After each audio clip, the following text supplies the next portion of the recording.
Welcome to Unpacking Peanuts, the podcast where three cartoonists take an in-depth look at the greatest comic strip of all time, Peanuts by Charles M. Schulz. Hey everybody, welcome back to the show. It's Unpacking Peanuts, and this is our season finale for 1990 to 1994, our penultimate season of the original mission of this podcast, and I will be your host for this proceedings. My name's Jimmy Gownley. I am also a cartoonist. Do things like Amelia Rules, 7 Good Reasons Not to Grow Up, The Dumbest Idea Ever, and you can find my new comics and a different podcast even over there on gvillecomics.substack.com, and you can read it all for free. And joining me, as always, are my pals, co-hosts, and fellow cartoonists. He's a playwright and a composer, both for the band Complicated People, as well as for this very podcast. He's the original editor for Amelia Rules, the co-creator of the original comic book price guide, and the creator of such great strips as Strange Attractors, A Gathering of Spells, and Tangled River. It's Michael Cohen. Say hey. And he's the executive producer and writer of Mystery Science Theater 3000, a former vice president of Archie Comics, and the creator of the Instagram sensation Sweetest Beasts. It's Harold Buchholz. Hello. And making sure everything runs smoothly, it's our producer, Liz Sumner. Greetings. Well, guys, we made it to the end of the penultimate season. I like just saying penultimate. The Radio 914 penultimate. Yeah, the Radio 914 is the ultimate pen for your penultimate comic strips. So I thought it would be great to just sort of take stock, see what has happened over the 5 years we just covered, and maybe take a look at the future. And then we got for the second half, we have a great discussion about Peanuts' contemporary, Calvin and Hobbes. Whoa, what kind of hot takes will be in that? So why don't we get started out, since Harold, since you were delinquent on your homework last time. Well, I guess that's one way of looking at it. Would you like to present to the class last year's Anger and Happiness? I feel like Peppermint Patty. Yes. No, but you would never get a D-. You only get A+ from me. Oh, well. But now the rest of you guys out there, if you had your guesses of how many angry strips there are and how many happy strips there are, get them ready. Hold them right there in your hot little hand, because here's the moment you're going to find out if you win our what do they win? Our esteem, right? Yes. All right. Since we're doing our season ender, which represents 1990 94 through 94, I went back and looked, and so I'm going to take us on a little journey of where Schulz was these 5 years. So back in 1990, can you remember that year? I sure can. The anger was quite low, 59 strips with a character showing anger. But then, if you remember, in 1991, it went through the roof, went up to 107. I have to say, I was furious in 1991 too. So there's a lot that makes sense. And 92, it dropped back down to about 87, and then kind of hovered around, kept dropping a little, went to 79 in 1993. So, what do you think? Do you think we've got another anomaly year, or is it kind of still on that downgrade? He's not quite as angry as he used to be here in this later part of his career, or yeah, I think what's happening this year? I think he's going. I think that was an anomaly. I think he's going to go down in anger again. You think it's going to go down? Okay. Yeah. What do you think, Michael? Oh, I would think it's going to stay the same. Well, you're both kind of right. It's down 7 to 72, so about 10%, but still in the 70s. So yeah.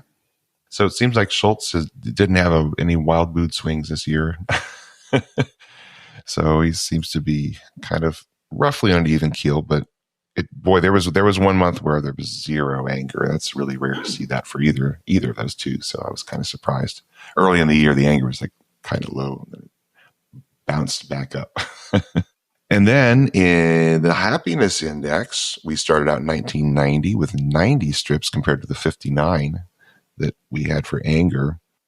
And then it was just kind of holding steady. It went 89, 84, 94. What's going on this year, do you think? Did you get any sense of the change of the vibe of the strip at all? Or is it pretty much he's kind of on his even keel? I think we're going to see a fairly even keel for the rest of the run. Yeah, I think it's staying pretty steady. Yeah, you're right. It's been up, went from 84 to 94 to 99, but it's still in the 90s. So more happiness and anger this year as it was the previous year. So that's kind of where we are with Schulz and trying to keep some little emotional index of where his characters are. Thank you, Harold. Very, very cool. So here we are. It's 5 years from the end of Peanuts, and there's been a lot of changes, starting with in this season the most fun one, I think, which is the development of Rerun. What are you guys thinking now that we're finally just beginning to see the actual Rerun personality? I like the fact that he's going back to a little kid because everybody else is so mature. It's nice to see some childish activity, which you haven't seen in a long time. Last time we had a baby in the strip was, Sally. Sally, I guess, yeah. Early 60s. So we're talking Rerun himself. Well, Rerun was never even really a baby, was he? It was like a toddler. Yeah, but we didn't see him doing anything except riding on the back of the bike, essentially. Yeah. Harold, what are you thinking? Yeah, I'm enjoying Rerun. He's really a new character to me as a reader because I saw so little of these later strips when they came out. So it's fun to kind of explore the fullness of who he is. And I had seen some really late strips with him in it. And so I had a sense of who he was, but it's starting to round out a little bit for me. And I like him. He is his own, despite his appearance, he is his own character. He looks a lot like Linus, but he's not Linus. But we haven't really seen him in action yet, so I'm still waiting. He got angry this year, which I don't remember really seeing him angry before, and he was upset about his Christmas presents and had an altercation with Snoopy Claus. So that was interesting. I'm really looking forward to that relationship with Snoopy because I know it's there, and I know I enjoyed the ones I saw. So that's the thing I want to see unfold going forward. Well, speaking of new siblings in the strip, we also have the appearance of the Snoopy brothers. Oh, yeah. Now, I have to say, this time I like them more than I've ever liked them before. And I think it's just because we get to talk about it and laugh about it and, web spin about different ideas with them. I used to think that maybe they made Snoopy less unique, but I think when it's not an ongoing concern, like Peanuts, you're just reading the new Peanuts in the newspaper, and you realize that really we're at the end of Peanuts or very close to the end. Doesn't bother me at all. And not only doesn't it bother me, I like it. I think Andy's a really cute character design. Obviously, I love Olaf, which is the dumbest character design in the history of characters. What do you guys think about the expanding Snoopy-verse? I always thought it was a bad idea. There's more to come, though, right? One more to come, I believe. Maybe another. I can't remember. Is there a sister? There is a sister, Belle, yeah. Okay. I didn't like Spike. I mostly enjoy Olaf because Jimmy loves it so much. Through the eyes of Jimmy. Yeah, Andy seems very dog-like. Yeah. The thing that struck me about them was I was going back looking at the anger and happiness index was I think there's only one strip where any of them are physically showing emotion. The rest of the time they are just stoic, hanging out with each other, making comments and stuff. And the one where they were together was they were all in Snoopy's hospital bed. And they'd all hopped in and they were having a great time. Yeah, I really do enjoy the little gang of puppies now. I think that's very fun. And I wish we could get the Andy and Olaf sitting on the side of a barn strip going that Michael discussed. I think that could be a really, really good one. You could really stretch that out to a full book, right? Snoopy doesn't have much to do with them, does he? Yeah, he doesn't really hang out and get involved. They're not joining, in on the flying ace. And that I do like when they're on their own. I think in some ways I prefer that to when there was Snoopy because of Snoopy's, that magical nature of Snoopy does seem to be somewhat diminished when he's around siblings. And so I kind of like it when they're just off on their own, doing their own thing. Isn't that true of all of us? I was just about to say that. Because I'm an only child, so I don't know. But is that true? That once someone who knows you that well for your whole life is there, like all your magic tricks are gone, and you're just like, go revert back to being just who you were when you were a kid? Except this podcast. I don't know what happens when we get together, but it sure is special. Oh, yeah, but we're not siblings. No, but we know each other 35 years. Yeah. There is some familiarity there. That's true. Yeah. The worst thing isn't the worst. Well, how can I put this? There's no way to avoid the fact that when we're talking about getting to the end of this, it's actually also talking about mortality, which is a bummer. And I don't want to Mm-hmm. Yeah, it's brought up directly. Yeah. It's brought up directly. Yeah. Yeah, I mean, and I think that was Olaf was surprised to hear that we die. He didn't know that. So he's been kind of sheltered. Lucky Olaf. And I wonder more how that's going to just affect us as we read through them, especially next season.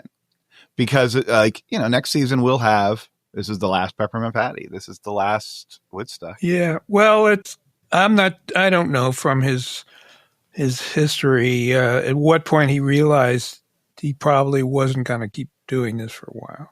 So it wasn't just like the last strip and then he died. I mean, I guess it was around October, November. And he just had to stop where he was. Yeah. But then he got, December and January, whatever it was, of just seeing those strips run out. And he never made another one. So he was able to plan a little bit. No. He had a stroke drawing the comic and never went back to it. So we're going to have to deal with all this hard stuff. Yeah. Try to do it without crying too much. Well, that's coming up. Yeah. Brace yourselves. That's what I'm frankly worried about. Yeah. It's been a journey. Yeah, it's definitely been a journey, and that it's going to be emotional, I'm sure, when we get there. And we're 19/20ths of the way there to today, and that's a strange feeling, but it's also a feeling of accomplishment and looking back with a lot of warmth through where this has come, that we got to do this together. I mean, what was amazing really was the reaction. I mean, most of the cartoonists who ever lived at some point drew their last strip. Yeah. And it's not really thought about this is the last thing Jack Kirby ever drew. I never saw anybody talk about that. That's true. Yeah. So we're going to, in 5 years' time worth of strips, we're going to have a lot to talk about. Let's talk about innovation 45 years in. This is not directly Peanuts Schulz related, I should say, but I thought this was interesting. For Christmas 1994, CBS, according to our friends at Editor and Publisher, CBS went interactive with Peanuts. We got some internet comes into the world of Peanuts. If you were on Prodigy, remember Prodigy? Oh, online? Sure, I remember Prodigy. My roommate Steve had it in college, 91. And that was the wildest thing. So 94 is still really, it's just on the cusp of when a lot of people start using the internet. I think 95 is when my wife and I really started using it. So this is early. I got on in spring of 94. Wow. And you were a cutting edge kind of person to be doing that. And so Prodigy was this service you would pay for it. Did it give you your internet service, or were you I don't know. It was just all magic to me, Steve. I didn't even know how to turn the computer on. I'd have to ask. He's my roommate. I'm like, can you turn the computer on so I can write paper? And could you call it the pro? It was before Windows 95 when everything, and it wasn't a Mac, which was very intuitive. But it's so amazing. You think of, Schulz in 1950 starting doing this and what was available to him, that, he's mailing all this stuff in, and things have changed in these 45 years. And so what they did is if you were a member of the Prodigy online service, you could qualify for one of 100 Peanuts themed prizes, and they were giving out mouse pads, wrist pads, Christmas ornaments, and you had to answer trivia questions in order to be eligible.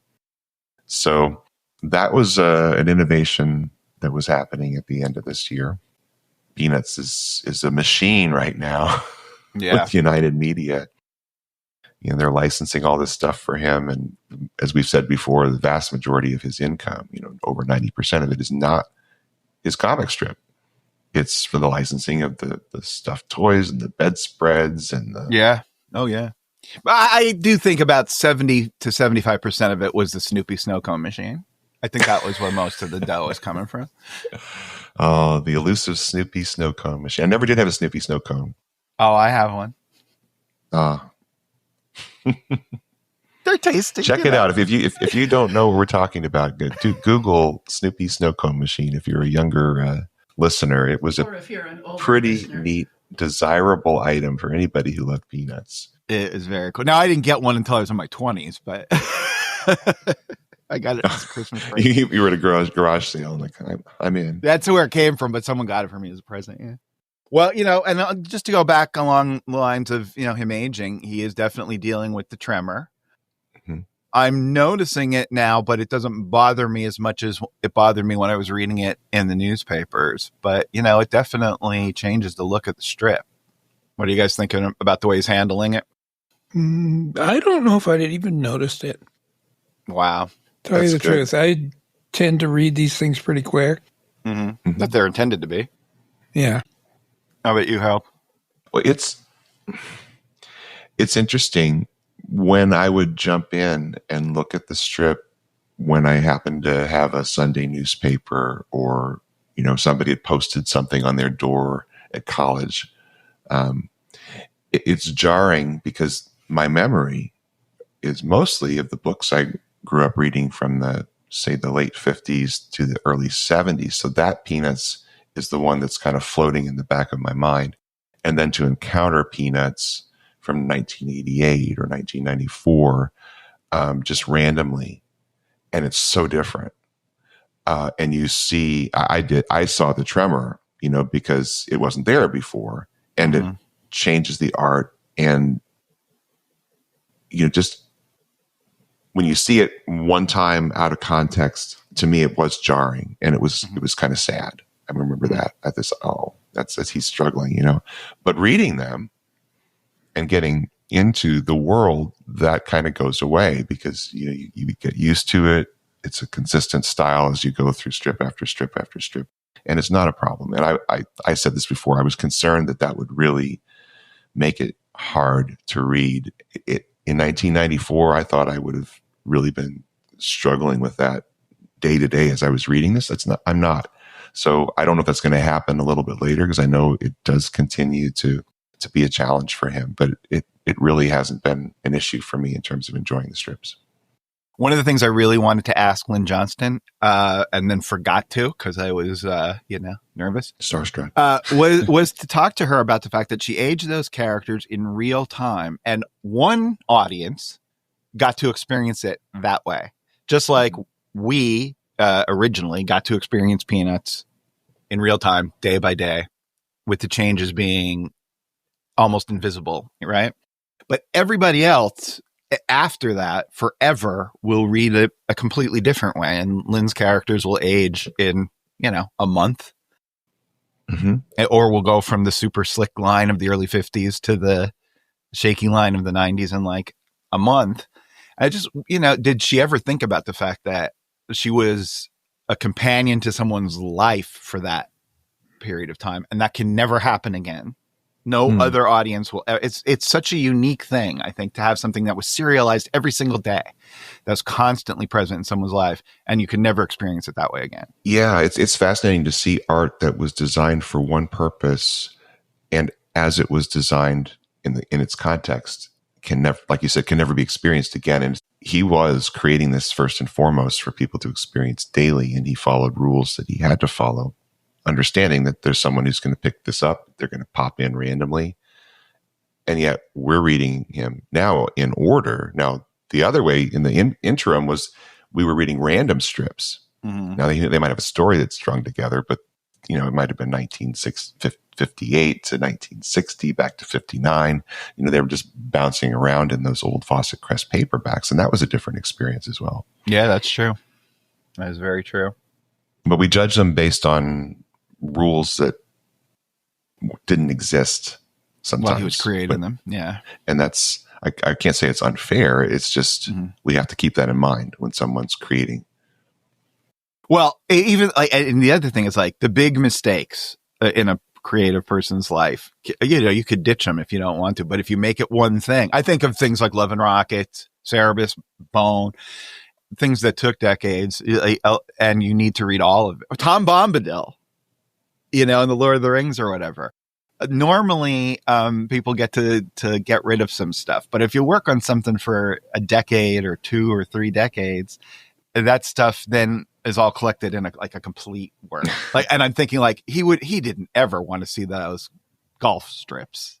Right. You'd like to edit out. Yeah. You'd like to edit out things. And it's funny, you know, Schulz actually had the power to say, I don't want these reprinted. Yeah. But when the Fantagraphics books came out and it's the complete Peanuts after he passed, that it goes away too. Yeah. That's a really interesting point. You know, he was selecting the ones that he thought were acceptable to bring out after the fact. And then that goes away.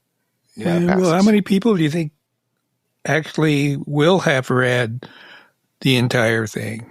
I don't know. I wonder. I don't know if we've missed any, but I think we've got them all. I mean, Yeah. we'll have them all.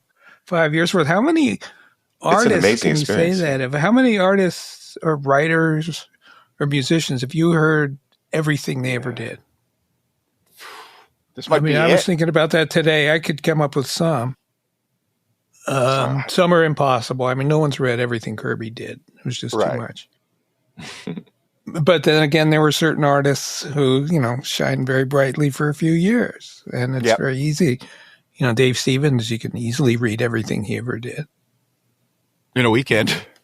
Yeah. Yeah. Yeah. That's the other thing about comics is they're so time intensive, especially when you're doing that realistic stuff, that your output's just going to be less just because it takes more time. I mean, it takes a lot of time to draw like Dave Stevens, you know? Yeah. Yeah. Yeah. It's interesting because we are reading books of something that was never intended to be a book, but it still is beautiful and it still works. I think this is going to be one of the things that works the best when you read it in its entirety. Yeah. I mean, it doesn't, I don't know. Nobody seemed to ever end these comic strips. Yeah. What are examples of somebody who actually Like wrapped it up. wrapped it up? Yeah. When Tater Tot went off the cliff. Tater Tot suicide, of course. That's closure. Well, did you hear how they almost ended Little Orphan Annie? Mm-mm. Okay, so they said, all right, we're canceling it. This is the date. And they said, no, please just give us another week or something. Because that Sunday ended with, like, Annie was captive by, like, Somali pirates or something. And the ship sank. And it was, like, the death of Annie. It would have ended with Annie, implying that Annie died in the shipwreck. Because it was a cliffhanger. Yeah. So they needed another week to just wrap it up. And then they did. But like, oh my God, the unthinking, unfeeling, you know, just ended here. It doesn't matter. And this character that had been around for like 90 years. Well, how do you end an unending product? I don't know. I don't like to use the word product, but you know what I mean? You've got something that was designed to just go on forever. How do you no, they weren't wrap it up? necessarily. I mean, but usually it's like the financial pressure was too great. Yeah. I mean, I'm a big fan of Flash Gordon, the original Alex Raymond Flash Gordon, and they like somewhere like 5 years into the strip or more, they win, and they overthrow Ming, and you know the good guys start running the world, and Flash and his gang go back to Earth. Are you serious? I had no idea. I've never read much And of that. this is still Alex Raymond. I ordered that volume where they're on Earth. It's World War II. Oh, wow. And there was like a chapter of them like helping the U.S., kill Nazis, basically. And then they go, well, let's see what's happening back on Mongo. And they fly back and the adventures continue forever. That was an ending. I don't know if he intended that. Wow. But we had Little Abner marry Daisy May. Yeah, that would have been a natural ending, yeah. Uh-huh. It continued for 20-some. And then it went on, for all these years afterward with them as a married couple. But did Terry and the Pirates, because that ended kind of on a high. That was Milton Caniff's choice to end it. And then he moved on to Steve Canyon. Did he give it a proper ending because he knew it was stopping? There is a famous Sunday strip with Terry and he's kissing the girl in like the middle panel. That might be the last strip, and it's obviously has to be a soft ending because that was continued by George Wonder or whatever. But he knew it wasn't canceled. It was so successful that he got a better contract to go create Steve Canyon. So he did have the opportunity to try to end it. We should check that out. Yeah, it says the finale for Caniff occurred December 29th, 1946, though the strip would continue on, taken over by George Wonder through 1973. So he said he left with a high point in poignancy. So he did get a chance to kind of suggest a goodbye. Yeah. I'm pretty sure it's nice, that strip I'm thinking of. He's like saying it's at an airfield and he's saying goodbye and then like and they're parting and they're walking away in the snow. And you see the footsteps of where she's walked away and then she turns around and runs back to embrace him. Yes. Yeah. And then, I think that might be the last one. Well, that's lovely. So Schulz was probably getting some pressure from fans to end with the football, which for some reason people thought that's good closure. Mm-hmm. Like victory for But Charlie there is Brown, no finally. closure in the strip. No. And Lynn Johnston in that documentary, if you guys are interested in getting some, if you can't get enough of us talking, you can sign up for our Patreon. It's like $5 a month. And then we do extra little things for you. And one thing we did was we did a commentary for the PBS American Masters series. And Lynn Johnston did recommend that to him, to have Charlie Brown, kick the football or whatever, do the final thing. But he wouldn't do it because it was tempting fate. Mm. Yeah, it's funny. Since it's kids, there's really no way out of it because they don't control their lives. You can't do a Lord of the Rings where, they go off in their separate directions and then, we find out where they all died. Yeah. Yeah. Charlie Brown had great grandchildren when he died.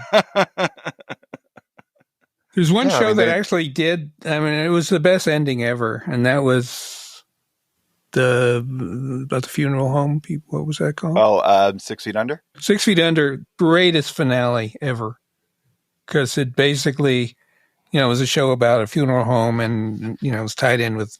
There was always, somebody dying that week.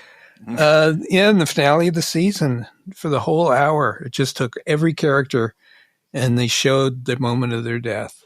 Oh, wow. And the last one was the daughter, who was kind of a young art student when we last saw her, and she's still alive. And it was this weird science fiction-y setting. She's 110 years old or something, and the oldest person on Earth. It's great. Some people just die in bed. A couple of characters, got shot. That's what he should have done. Oh, well. Snoopy gets an airplane, falls onto his dog. That could be it. One last duel with the Red Baron. Yeah. That'd be. Well, it is interesting when you think about what is the strip to people and what is it about characters that never age for the most part and who are trying and often failing over and over again, but it's also mixed with hope. It's like you can't conclude that without diminishing what it was, it seems like, right? This just doesn't lend itself toward conclusion unless he had made the call that he wanted Charlie Brown to have some sort of a victory. But I don't think that was Schulz. I don't think that was the point of where he was going. I mean, I think he considered it, and I think he cared for Charlie Brown. You could see it in that interview, but it just wasn't Schulz to do that. Well, here's what I will say about that without. I'm worried about spoilers. This is a comic strip. This is like a historic moment when that last Peanuts came out. I think everybody's aware of that.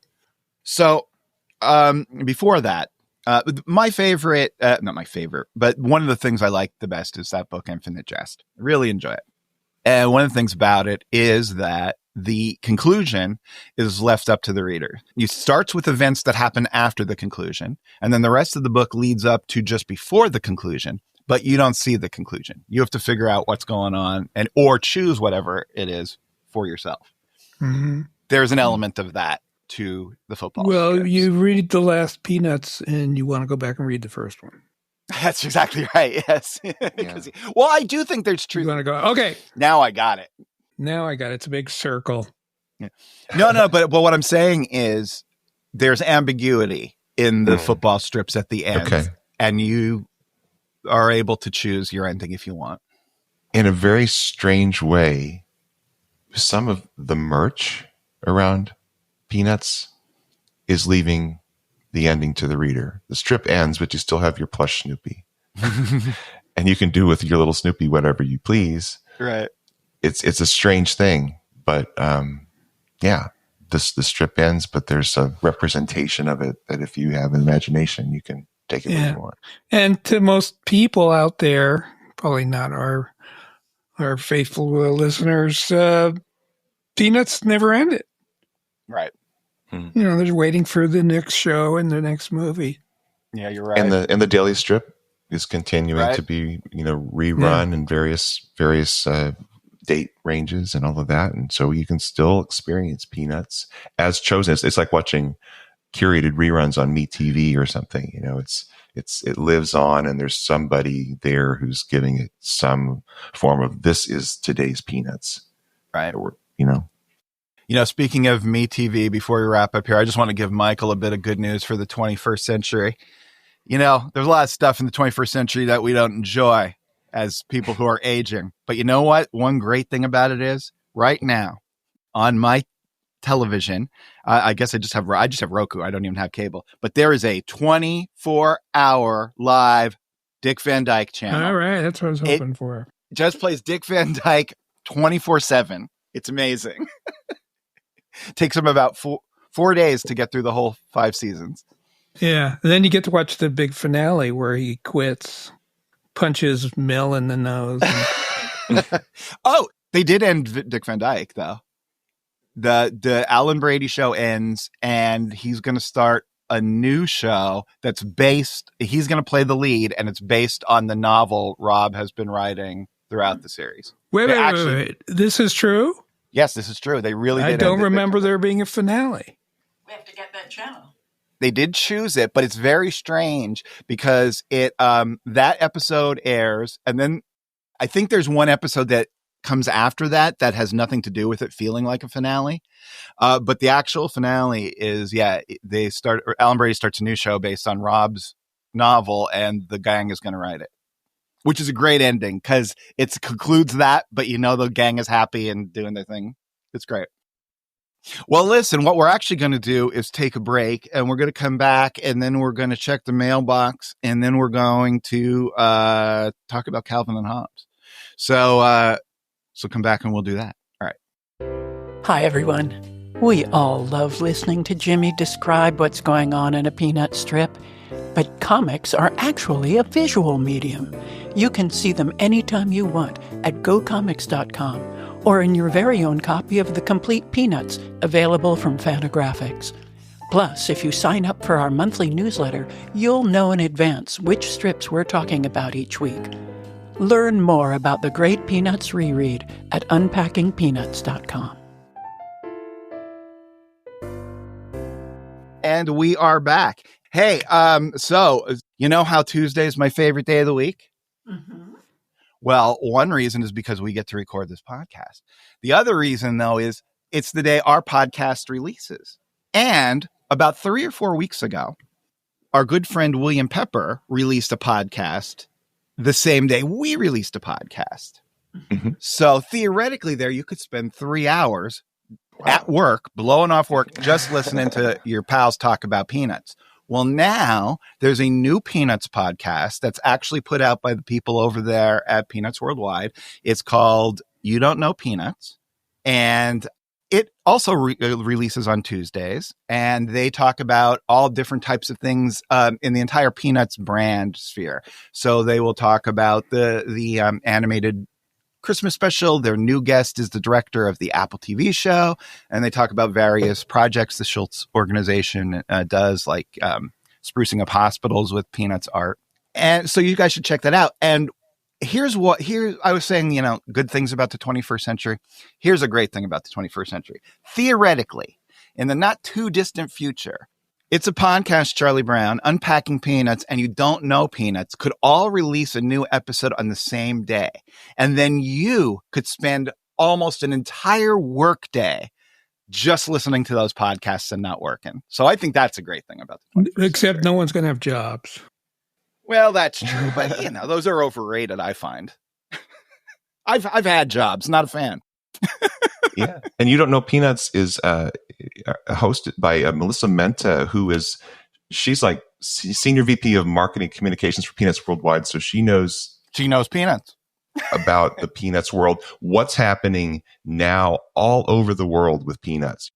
So anyway, I just wanted to give you guys a heads up about that. It's a fun show. You got to give it a listen. And, I have a dream that one day there will be 50, 60 Peanuts podcasts and we'll never have to do work again. We can just listen to people talk about Peanuts. That's my goal.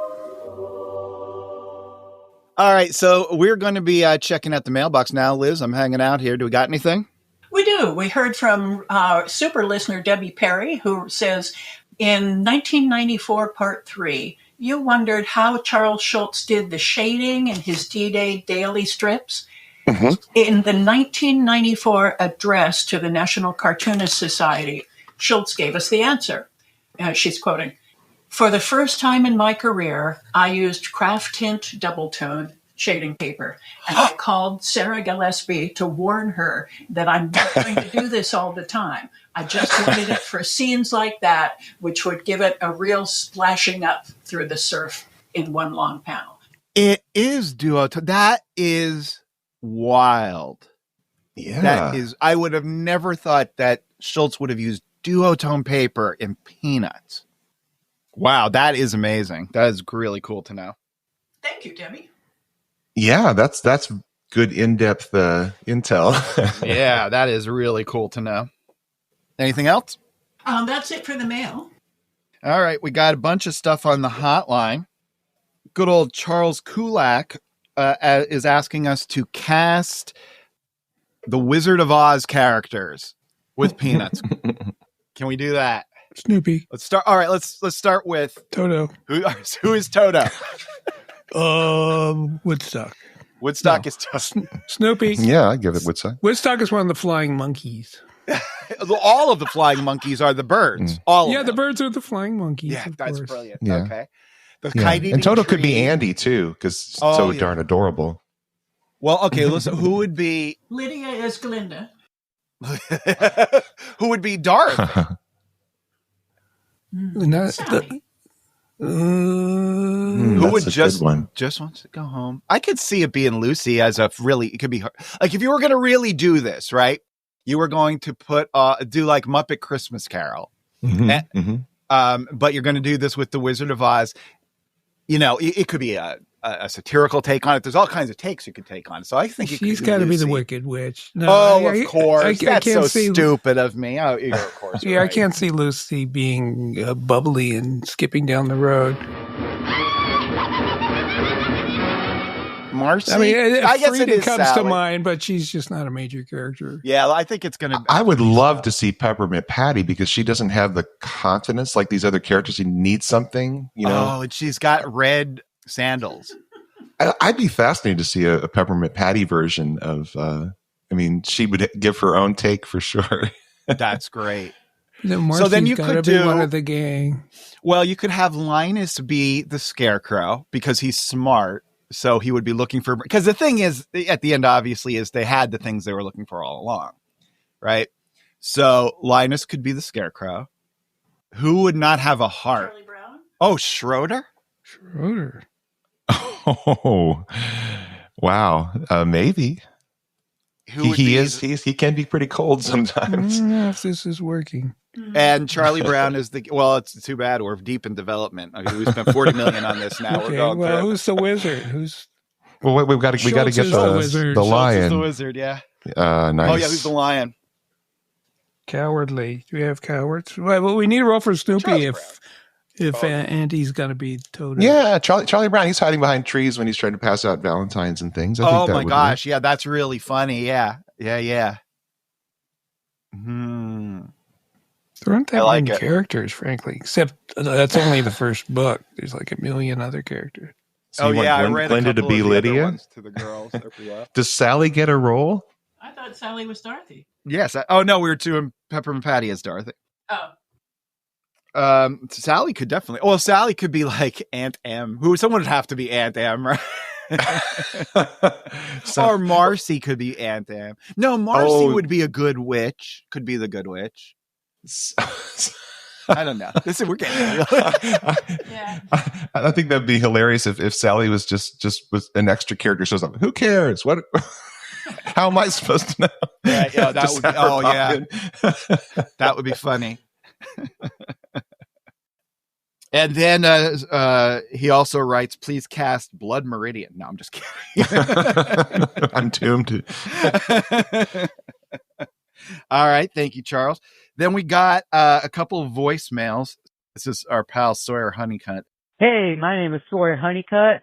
I'm a huge fan. I'm currently listening to 1984, Part 2. And I vaguely remember y'all mentioning a book where a bunch of artists did their own version of Peanut strips, and where you, Jimmy, in particular, you wrote, I think you said like a 10-page whatever in the book. And I was just wondering, what was the name of that book again? Anyway, y'all be of good cheer and have a good day. Okay, thank you for writing, Sawyer. We appreciate it. And I think I got another text from Sawyer as well, so we'll check that out. But the title of that book is Peanuts, a tribute to Charles M. Schulz. It was put out in like 2015, something like that. Yeah, 2015, because it was the 65th anniversary. So you should still be able to find copies of that around. And that's got your story in it. Yep, that's got my story in it. On the obscurities page. Yeah. So Jimmy does a great story, but you also need to read the Evan Dorkin story, which is the Lovecraft version of Peanuts. Yeah, everybody does their own thing, and a lot of them are really, really fun. He also wants to know where I got that Linus security blanket. That was a Christmas present about 20 years ago. It was from a place called FYE, For Your Entertainment. I don't think it was like a record store. I don't even think it exists anymore. But I was listening to one of our episodes to approve it before it goes out. And Harold, you asked, can you shape it in different things? And I'm like, oh, yeah. I just wanted to be clear. I was being sarcastic. It doesn't come across that at all in the show. It sounds like it's just a blanket with a little Linus embroidered on it. That's the Although you could embed some wire and starch it up. You could. Yeah. Or you could put it on a Roomba and it can stalk you. That's the scare Lucy. Yeah. And we also heard from Andrew Cadell. Hey guys, this is Andrew Cadell Colin, a longtime listener of the show. I just want to say that I enjoy listening to Jimmy narrate the strips, but the satisfaction of listening to Jimmy talk about the strips is amplified by Michael's piano playing in the background. I was just wondering what instruments Michael plays as well as the piano. I just started playing the piano myself. I'm taking lessons, and I was just wondering what other instruments he played. So that's all. Thank you very much for the show, and be a good cheer. Bye, guys. Well, I don't play piano. That's something I simulate a piano using a program. I do write the music. But we should point out it's not automated. You're actually composing. No, I'm writing the sheet music, and it makes piano sounds. No, I'm a guitarist by trade, and I also play mandolin and dobro and banjo when called upon. And how is the banjo? You announced you were learning banjo playing really early. I could play it. There's no call for it, though. Here in Italy, they don't know what the hell a banjo is. He could wow them.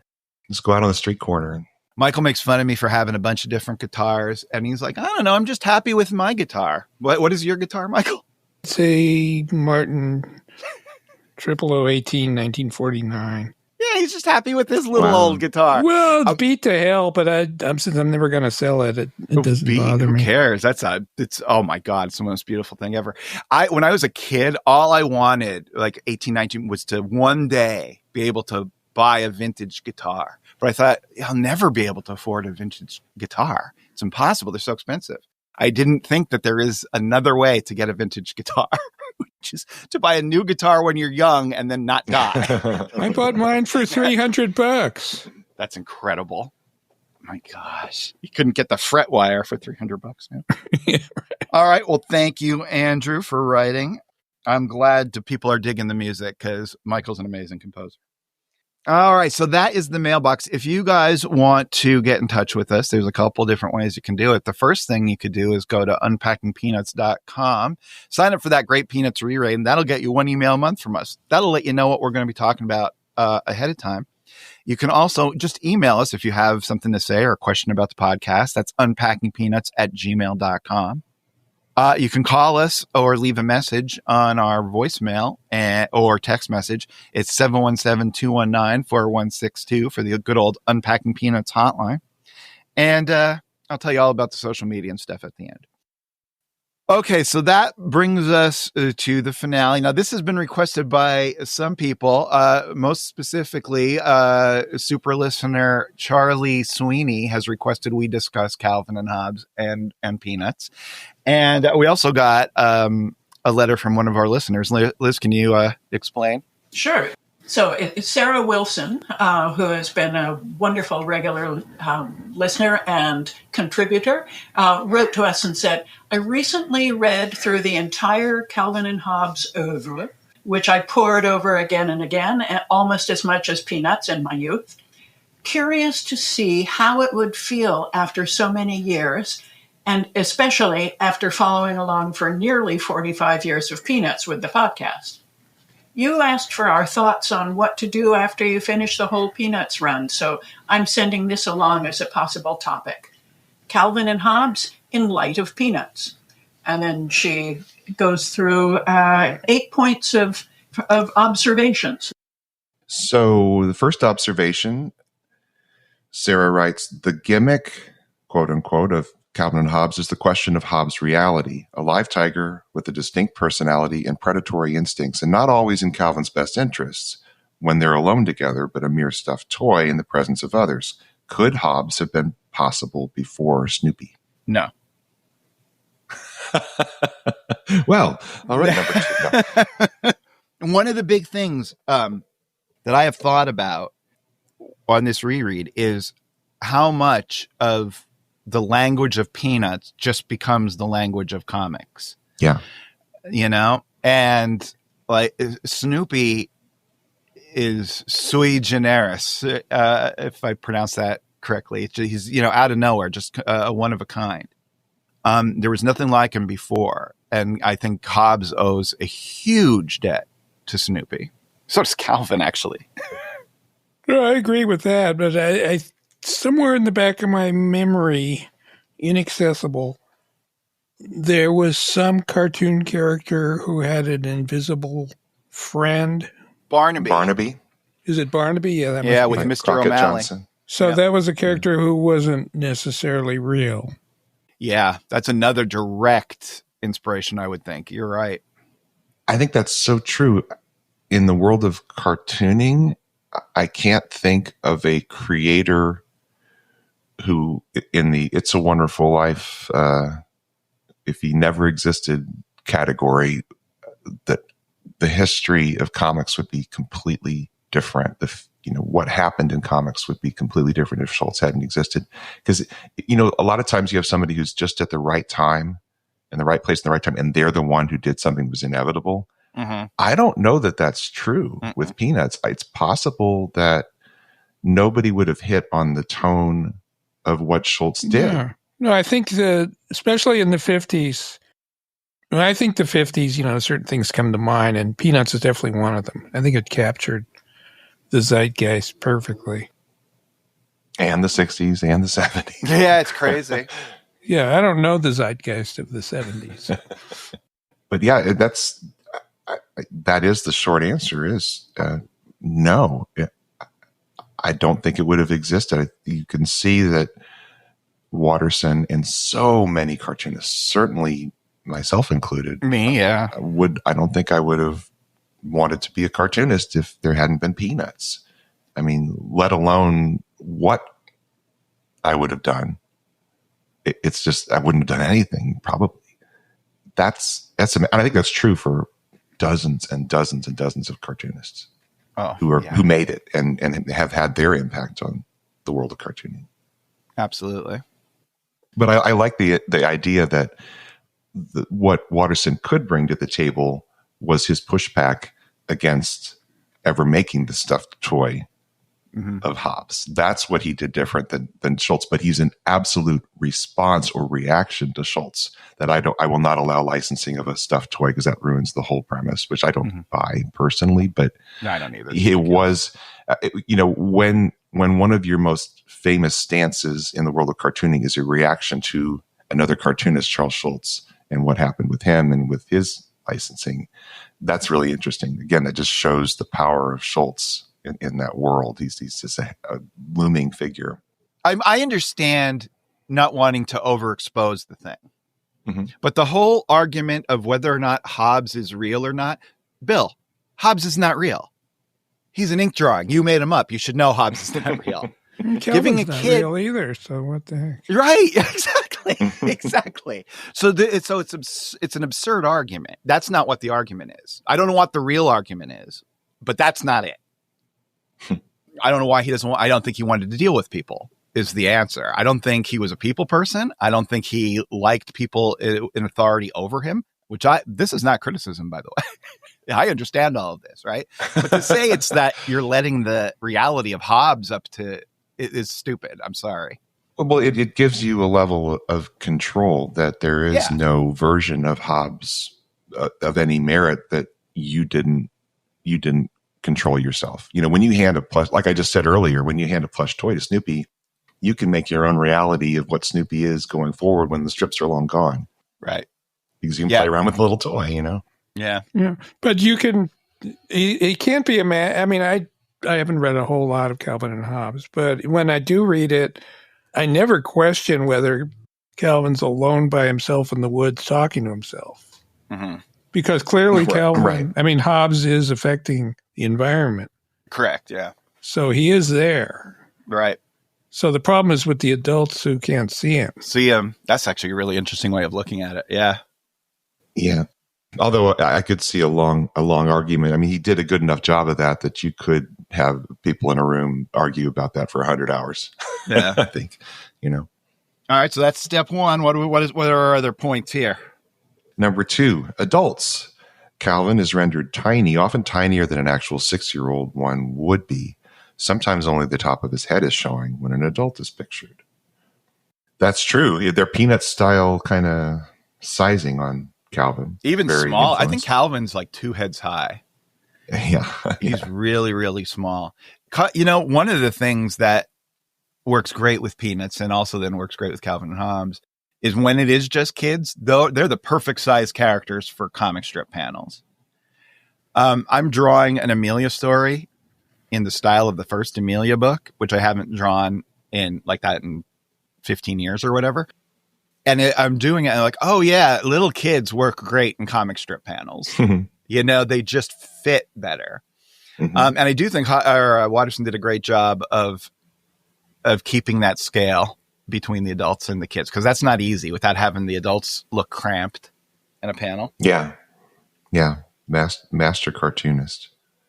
But yeah, I don't think he would have necessarily come up with that look if there hadn't been Peanuts. And and his innovation again is putting the adults back in, even though there's heavy fantasy world that like in the Peanuts. So yeah, it's an interesting twist. He's doing twists on Peanuts in my mind, and doing them brilliantly. Yeah. Now, of course, the other great thing that I don't know if it inspired him directly, but the other great forebear of Calvin and Hobbes is The Secret Life of Walter Mitty by the James Thurber, right? Which I know from the Danny Kaye movie. Oh, I didn't know it was. Oh, yeah, there was a movie in the 2000s. Ben Stiller was lost. Yeah. And there was also, do you remember that Chuck Jones cartoon, Harold, about the little kid daydreaming in class? Yeah. Yeah. I mean, that is Calvin and Hobbes, really. Was that like called A to Zoom or something? I don't remember what it's called, but it's very, very much like it. Yeah. He just is sitting there and then he just goes off into his own reveries and he gets that ridiculous smile on his face. Yeah, that Jonesy, Grinchy smile. Yeah. Number 3, and by the way, Sarah, I'm sorry we're burning through your entire idea for our possible topic after we're done with Peanuts. Maybe we can reconsider that there's a little more to talk about in the future. Yeah, well, we're just, this is like, test run. This is a one shot. This is our fresh, or what do they call our hot takes? Hot take. Well, lukewarm. That was our lukewarm takes. Room temperature takes. Number 3, closely related, perspective. The POV shifts frequently within the same strip, almost like a camera is revolving around the fixed point of action. That's a really interesting insight, Sarah.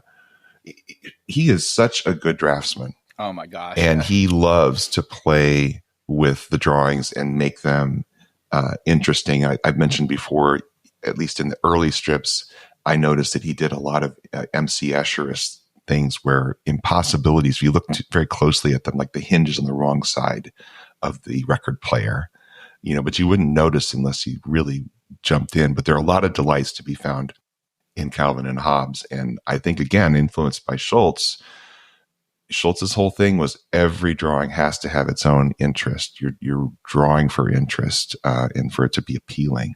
And Watterson knocks that out of the park, I think. Oh, yeah. Now, I know someone who will remain nameless so that they are not, shunt from society. We were talking about Calvin and Hobbes once, and they go, I don't understand what people say when they talk about it being well drawn. I think it's ugly. And I'm like, ugly? And it's like, yeah. And basically, this is not a cartoonist, this is just a person. But after drilling down, it's just a person. A real human being. Not a cartoonist, just a person. Just a person. Not like us elevated in the pantheon of life. Yeah. People, I think I'm joking when I say I think of cartoonists as like Jedi Knights. I really do. Yes. So some plebe out there was saying this to me. Anyway, it was clearly the inking. It's that editorial style inking. To them, that reads as rushed and ugly, which is pretty wild. And I can see that. Yeah. I mean, I think it might have to do with the fact that it was a brush ink when everybody was using pens in comic strips. No one was using brushes at that point. And he was not afraid to do it on kind of a rough stock where like texture. Walt Kelly's Pogo brushwork is just beautiful lines for the most part. And what Watterson would do is if he got a really rough edge because of the ink is drying out a little bit, or he's going so fast that it's got a little dry brush technique in there. He likes that quick drawing look. And I enjoy it because as a cartoonist who's dealt with brush, I know how hard it is for him to do it that fast and make it look that good. Yeah. Yeah. Yeah. And I mean, the changing perspectives, the inventive layouts, especially in the later Sundays, that is stuff that that's his own. He's great at all of that stuff. Yeah. Or I go back to Winsor McKay, who showed what you could do with just insane drawing skills. Yeah. That's the guy I think of that is inspired everybody after him to raise their game. Which is another fantasy strip about a little kid. That's true. That's true. Yeah. Huh. Little Nemo in Slumberland is the most famous of his strips. If you guys want to check it out. All right. Number 4, Oh my, look at all that zipatone. At least early on. It vanishes in later years, the opposite of peanuts. Well, I think this may be an illusion of the way you're reading those strips. I'm going to guess that you are reading those from the original printings of those books, the reprint collections. And Watterson went in and added zipatone for that collection. I have no idea why he would do that. It seems like an insane thing to do. Yeah, that's interesting. I did not realize, because when I was reading that, I was like, I don't remember that. And actually, yeah, look, you know what it is? He went in and he added zipatone to all the Sundays to make it look like it's shades of gray matching the colors. Oh, okay. Yeah, I'm not sure. Well, he doesn't do it later, put it that way, because that's a lot of work for not a lot of payoff, I wouldn't think. That's interesting. Well, he is in some ways a real perfectionist in the idea that, oh my gosh, this is going to be reprinted in black and white. I created this for color. I'm actually going to do my own version of colorizing my strip. And since it's me, it's okay. Right. Number 5, much greater variation in line thickness and type, which is kind of what we were talking about before. He's using a brush and not the pen like Schulz is using, although Schulz is a master at getting very subtle but consistent line variation, which gives life to the lines, I think. But yeah, he's hacking away at that with a brush and just with amazing skill. Yeah, it looks really beautiful. Tough to imagine. I bet some of his things, especially the early ones, printed thicker than he wanted, and he probably had to make some adjustments. You know, I think there's any way to avoid that when you're a cartoonist just starting out and you haven't seen your stuff in print. But, you know, he had that experience as an editorial cartoonist, which made him like a brush master. And he really just takes that exact aesthetic and applies it to this kid strip, and it makes it this totally new looking thing. It's really nice. That's an interesting thing about cartooning, that you have, I guess, kind of 2 chances to bring life to your character. One is the full effect of the character, and the other is the life of the line. Yeah. There is something about a really good artist who makes the lines that build up to the character have a vibrancy to them that is kind of separate from the actual full effect of the character. Does that make sense? Yeah. Not to me. It might to all of our cartoonists out there listening. It might, but that was Greek. Well, so when you're drawing a character in pencil, your point is to rough in where he or she is going to be in the panel, how the panels are going to relate to each other, rough expressions and stuff like that. Those drawings oftentimes have a lot of life and spontaneity to them. Yeah. You then ruin them by tight penciling it and trying to make everything look right. Mm-hmm. But then you have another chance to, with the brush line or pen line or whatever you're using, you're not just tracing the lines, you're redrawing the lines with this new tool, with those lines as a guide.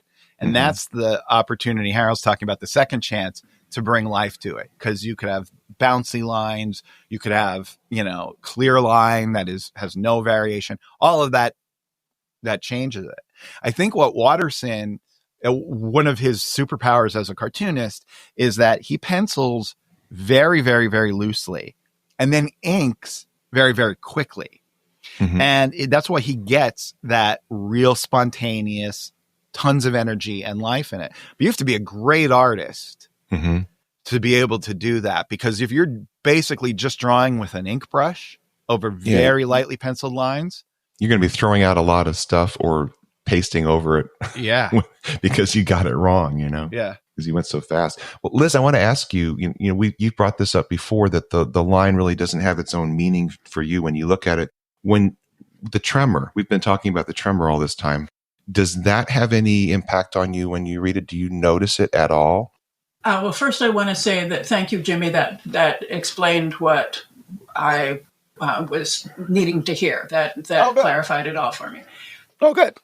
And I see the tremor, but mostly because you guys are pointing it out. Mm-hmm. It's definitely not the first thing I look at. And it doesn't necessarily impact your response to a strip one way or another. No. Now, Michael, you drew a lot of strange attractors with the brush, correct? I was working up towards it. Yeah, you did a lot. I was trying to learn the whole time, yeah. Talk about what it's like to ink with a brush. It's just a weird instrument to try and control when you're not used to it. Yeah. I never painted either. Yeah, if you're thinking in terms of pen lines, you're probably going to be doing fairly short lines. Mm-hmm. All of a sudden on the brush, you can kind of like swoop across the page and vary the width as you go. Yeah, massive variation. Which is a real skill. And yeah, I never mastered it. You have to really care for your brush, first of all, which is something I'm sort of lazy, and I end up ruining the brush. Me too. Where if you baby it, you can, use the same brush for years. I knew people I admired used brush, so that's why I figured, okay, well, I got to use brush too. But I can't say I ever was good at it. it's so hard. I told that story of Milton Caniff, who we just talked about for Terry and the Pirates, how when Joe Kubert took his sons to visit Caniff, after telling them how to take care of their brushes, that Caniff just broke out this thing that was caked in the varnish and India ink that had dried onto his brush, and he just slammed it on the drawing board, dipped it in ink, and then drew the most beautiful. and Joe was like, "Oh man, I just ruined about 10 years of training for my sons watching Caniff do that." Well, you're supposed to be able to actually get it down to one hair at the end. So if you want a really thin line with a brush, there's one hair at the very center, the end part of the brush, that, just the right amount of pressure, it'll just give you that one tiny thin line. I didn't ink a lot of stuff with brush. I did some things. I did that Gracie Land strip from about a decade ago with brush. And it's when you are using it and you're having a good day. I just mean by your own standards, not that you're as good as Watterson or whatever, but you're doing pretty well. It's very meditative because you are really focused, like Michael said, like one hair on a brush or that very tip of a brush. It's you have to have a Zen level of focus to be able to make it work and to not make it look tortured. That's the real trick. Oh, yeah, and that's the thing. You've got to commit. The other secret that I learned, it took me a while, is don't look where the line is being drawn. Right. Look to where it's going. Look a little bit ahead of it, and then you can make the swooping line without getting all nervous and shaky. Oh, I'm not placing it to the right place. You got to look a little ahead, which is kind of the Zen thing. I guess what you're saying is, yes, you're in this place where you're ahead of where you're going to go. And like Michael said, to me, there's nothing more satisfying than that beautiful swooping line that kind of spreads out and then tapers back down. That is just so satisfying as an artist if you can pull it off. And it's weird because inking with a pen is different. Inking with a pen, you have to focus where the pencil is or the pen is touching the paper. You can't do it the other way. So it's really, a brush is a unique instrument. And I think it's at least 40% of what makes Calvin and Hobbes look Calvin and Hobbes-ish. Yeah, and it's a completely different skill. Yes. A lot of the great comic book artists never went beyond pencil. Yeah. Jack Kirby. It's just a totally different skill. And it had nothing, a lot of them thought probably it was a lesser skill because it wasn't actually drawing. It was more like tracing. But the great inkers, most of the great inkers in comics were originally artists that, did everything. Mm-hmm. And you'd think that they got demoted somehow. Like say, okay, from that one, you're not going to draw anything. You're just going to ink, basically tracing someone else's work. But it was really a separate art form. It's true. And it's interesting over time that kind of got put into a strange value code because you had to pay your writer. You had to, in comic books, let's say, you had to pay your penciler, you had to pay your inker, had to pay your letterer. And this could have to do with time, you could say, but it has to do with perceived value. And it seemed like the average comic book company would pay 2/3 for the inking of what they would pay for the penciling. So they value the penciling the most. That's, you're creating the images and deciding where they're going to go. And then the inker is going to make 2/3 of what you do to bring it to life in ink. And then, the letterer is going to get something like, another like 1/3 of what those guys are making is roughly. And then, it's like there are these, it kind of gives tiers in perception because of how much you're getting paid for each page based on what your role is. So yeah, inking is its own art form. And I guess it's faster because you are not having to decide where things go, but it also requires that precision. Yeah. But it was less of a tradition in the newspaper. Yeah. Right. I can't think of any inkers, any newspaper stripping. Well, who are known anyway. You know what, though? It would be people like, there is a guy, one inker did, I think the last 30 years of Doonesbury. Yeah. I can't remember. Al Cap would have inkers, but they were just called assistants, right? Generally. So they would do some penciling, some backgrounds, some inking. The great fantasy artist Frank Frazetta, I believe. Yeah. And did some of the Little Abner. You can get a book of just the Little Abner strips that Frank Frazetta worked on. Mm-hmm. If you want to, it's hard to even really be able to articulate with, verbally the difference an inker makes. But there is a great book by Gary Martin. It's like the complete guide to comic book inking. If you just type in inking book Gary Martin, you'll find it. And what they did was they had penciler Steve Rude draw a pencil page, and they gave it to 10 or 11 different inkers. Oh, wow. And they all inked it, and they all look different. That's amazing. It's really interesting to see. The other thing is just start reading the early Fantastic Fours and then go, hey, why is this book terrible all of a sudden? And you don't, it's the inking change. That's the only component. George Bell. Poor George Bell. Who was a penciler in the 40s. Yeah. Liz, I'd love for you to see those Steve Rude things and get your take on, do you get a different vibe from those interpretations? Yeah, that sounds really interesting. I would love to.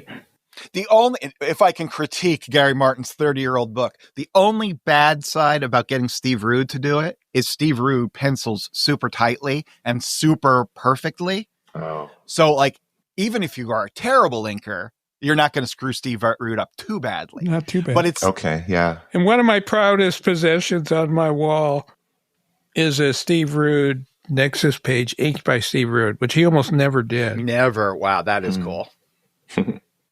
I have a few things to say about Calvin and Hobbes. All right. If I may interject. I was not reading newspapers at the time, so I never read Calvin and Hobbes as it was coming out. And at some point, years later, the libraries used to have book sales once a year where people would donate books, and they were super cheap. And I ended up coming home with a pile of Bloom County and other strip books. So it was all new for me. And at the time, Bloom County was the one that I really enjoyed a lot. And I kind of dismissed Calvin and Hobbes. For some reason, it didn't do it for me. And so I realized, okay, I really don't have enough to say about it because I know he's super respected by every cartoonist. So I thought what I do today is go to good old Go Comics and just do some random Calvin and Hobbes just to get a flavor for the entirety of the strip. Yeah. Because I had read the early ones in that book. So I said, okay, why don't I just do 20 random Calvin and Hobbes strips, and then I could talk about it at least. And I came up with some really interesting things. Mm-hmm. My initial impression was, okay, Calvin and Hobbes, it seemed like almost all the strips were him and mom and dad sitting around the dinner table and Calvin being annoying. In the 20 strips I found, there was not one they were sitting around the dinner table with Calvin being annoying. So I don't know if I got this was just a freaky collection of random strips, but they're almost all Calvin with Hobbes and no adults. But the first one I got just came up. Oh, let me describe it briefly. Calvin is fantasizing that he's like a space guy, and so it's kind of a Spaceman Spiff. a parody of a science fiction strip, and with retro gizmos and flying through space. And the fourth panel is he kind of snaps out of his fantasy. He's in the classroom. Someone has asked him a question. Teachers asked him a question, and it's a straight Peanuts. It's a Peppermint Patty ripoff. So he goes like, George Washington, 29, Washington, D.C. Right. So basically that's Peppermint Patty in the, guess. Just taking wild guesses because she doesn't know the answer. And that had to be that was knowingly a Peanuts reference. Right. One of them had Calvin calling the library because he wanted the definition of a word he didn't understand. Mm-hmm. And the librarian is like really flustered, and you realize at the end that he found some kind of dirty word that he wanted explained by the librarian. There's this really weird one. This was bizarre. I mean, this would not be a Peanut strip. He's on a tree branch, and he's hanging a noose. Oh my God. He's tying the noose, and he's measuring how long it is. And then in the fourth panel, he's home, and his dad's there, and he asks his dad how tall he is. Oh my God. Wow. It was shocking. It was I don't. That is edgy. I don't know that would run today. Yeah, that would not run today. Yeah. Wow. That is. And then another one, Calvin and Hobbes are talking about Santa, and Calvin goes, all the reasons he goes, well, how does he, get these reindeers, and how does he get down the chimney, and how does he know what kids want, and how does he know anything? I don't believe it. And then the last finally kind of goes like, well, I have the same questions about God too. This was Sunday? No. Yeah, I have the same questions about Hobbes. Yeah. Yeah, I mean, so it definitely is going places Peanuts wouldn't go. Yeah. Well, I think there's a very distinct personality difference in certain ways between Watterson and Schulz, and that absolutely gives Watterson space to do his take on things that Schulz would never do. It's just not who he is. And I think both of them are excellent at expressing these things as extensions of themselves. Yeah. And since these were totally random, so they could have come anywhere in the Calvin and Hobbes run, every one of them was funny. So I think it's general, at least during the same time period, it's a much funnier strip, and it's an edgier strip. Mm-hmm.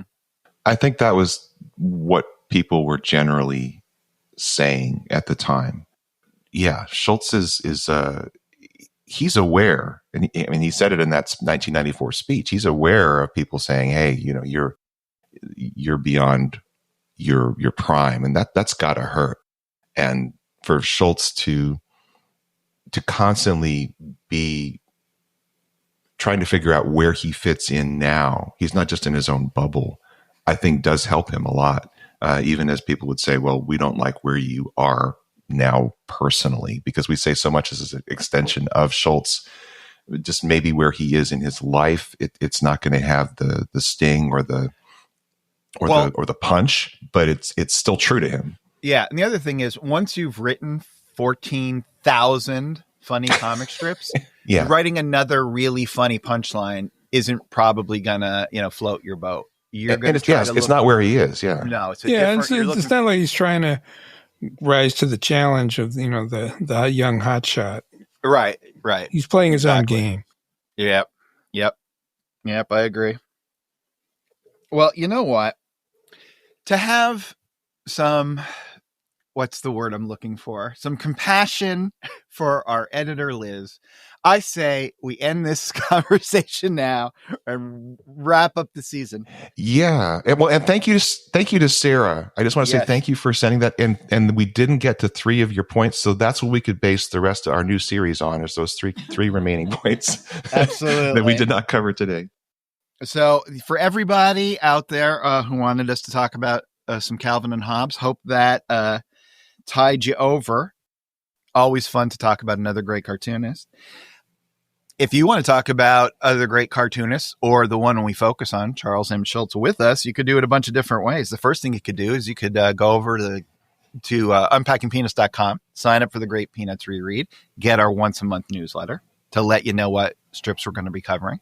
If you have anything to say directly to us, you could call us on our hotline, 717-219-4162, or you could write us at unpackingpeanuts@gmail.com. And remember, when I don't hear, I worry.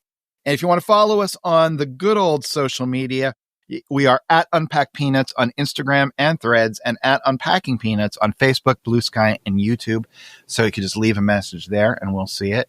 Thanks for listening to us prattle on for so long. Like I said, it's my favorite day of the week, and this has just been such a wonderful journey. So come back next season. We have a special season of guests. We have Judy Sladkey, the real life Snoopy. We have Rada Grimsley Johnson, the author of Good Grief, and Lynn Johnston, creator of For Better or For Worse. So be here or be square. And that's it this week. For Michael, Harold, and Liz, this is Jimmy saying, be of good cheer. Yes. Be of good cheer. Be of good cheer. Unpacking Peanuts is copyright Jimmy Gownley, Michael Cohen, Harold Buchholz, and Liz Sumner. Produced and edited by Liz Sumner. Music by Michael Cohen. Additional voiceover by Aziza Shakrala Clark. For more from the show, follow Unpack Peanuts on Instagram and Threads. Unpacking Peanuts on Facebook, Blue Sky, and YouTube. For more about Jimmy, Michael, and Harold, visit unpackingpeanuts.com. Have a wonderful day, and thanks for listening. Or we could just stop now.